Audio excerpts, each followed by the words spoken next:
A senior policeman named Suyama suspects that the corpse is a victim of the sand monster. His younger comrades made it a joke because he didn't believe in monsters. When he returned to the police station, Suyama found Jin, who was in prison because he had been involved in a fight. Suyama then released Jin because it turned out that he was fighting to defend a man who was being bullied by a gang of thugs. He has known Jin since investigating the case of Goro Kanzaki's death and tries to advise him to live a better life and not get into fights. Jin appreciated Suyama's ad because it made him happy. Moreover, he always remembers Suyama's words when he was a child. The scene then switches and shows three men threatening their victims, where one of them, named Shu, turns the victim into melting like sand. On the other hand, a girl who happened to be passing by accidentally saw the incident, so she rushed to run away from the three of them who had ambitions to kill her. Elsewhere, Kishimoto gave special chewing gum that could stimulate the Z cells in Jin's body so that he could turn into Z without having to go through a process that involves the emotional side. In addition, Jin is given special clothes that can blend into his body when he turns into Z, so he no longer has to worry about his clothes being torn.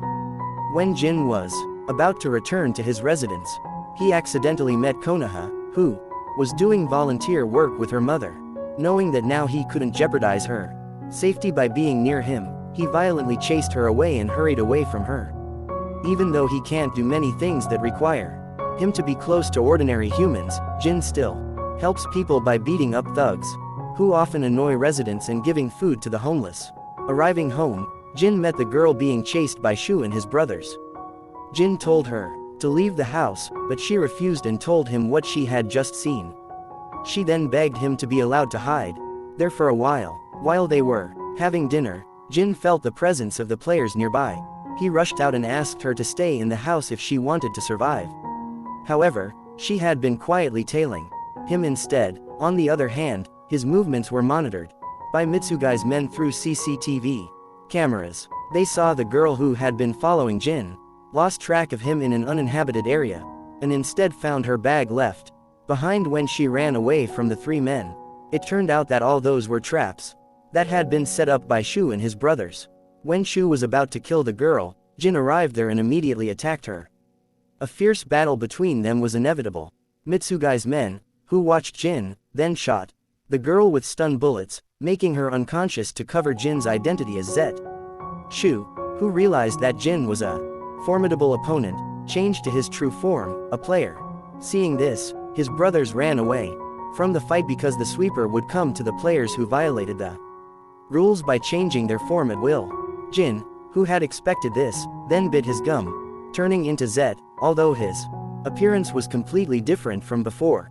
With the power of Zet, Jin can easily defeat the monster. However, he has not been able to return to his human form because apparently, the monster's core managed to escape. At the same time, the sweeper arrived there and immediately eliminated the monster's core, so that Jin finally returned to his human form. However, the sweeper saw Jin as Zet, so the sweeper intended to eliminate him. But then, Seiji appears and stops the sweeper, saying that their boss won't be happy if the sweeper kills Jin.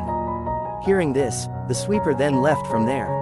Jin then asked Seiji about himself and the sweeper. Seiji only told him that he was part of EVOL and had been watching him for a long time. He also told Jin that he couldn't wait for Jin to grow up and complete his Z form. When Jin wanted to ask further, he disappeared, because Mitsugai and his men had already arrived.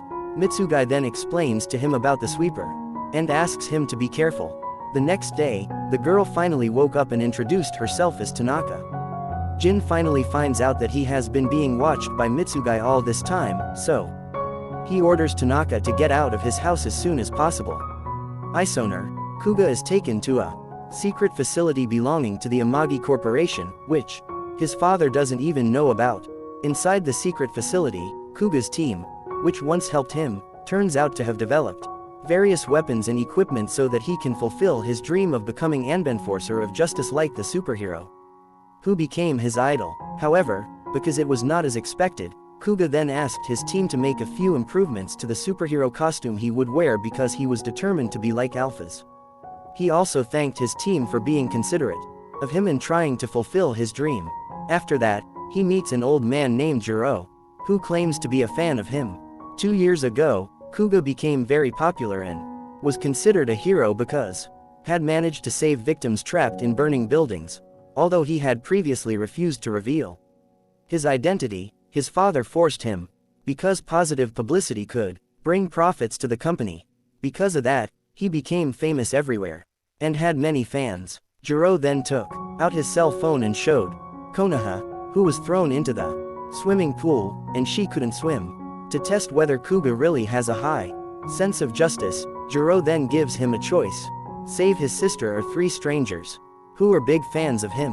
Kuga chose to save his sister and rushed toward the swimming pool. But when he got there, he saw Konoha, who was learning to swim and seemed fine. Elsewhere, because he chose to save his sister, 3 students who are big fans of him finally have to die. Jiro turns out to be part of EVOL, who wants to take revenge on the Amagi family for the heinous deeds that the Amagi family did to him and the players.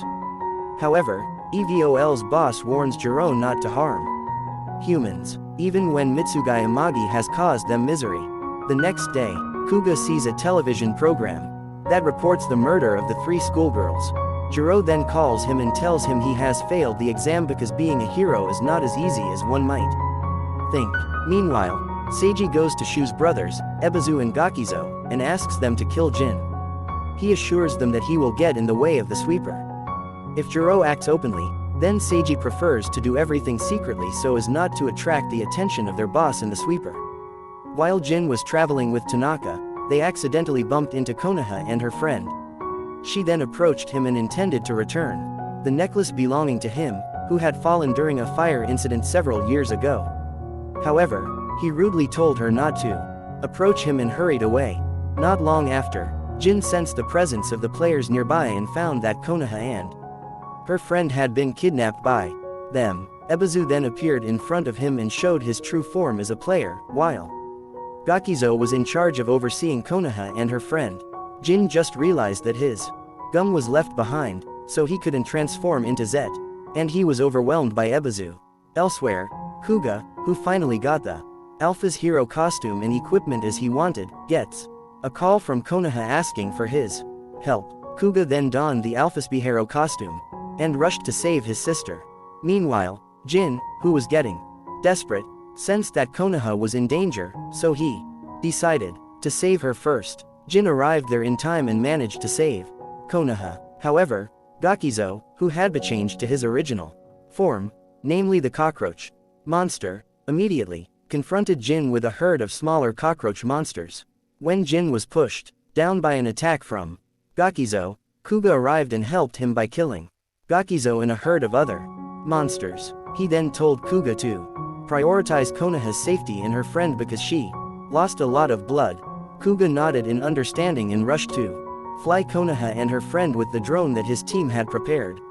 On the other hand, some homeless people around the area saw Jin's appearance and decided to help him, but he refused and asked them to leave because the vagabonds wouldn't be able to deal with the bloodthirsty swarms of monsters. Jin, who was seriously injured from trying to fight the players without using the power of Zet, was then intercepted by Seiji, who implants a ceramic spike into his heart to allow him to freely become Zet.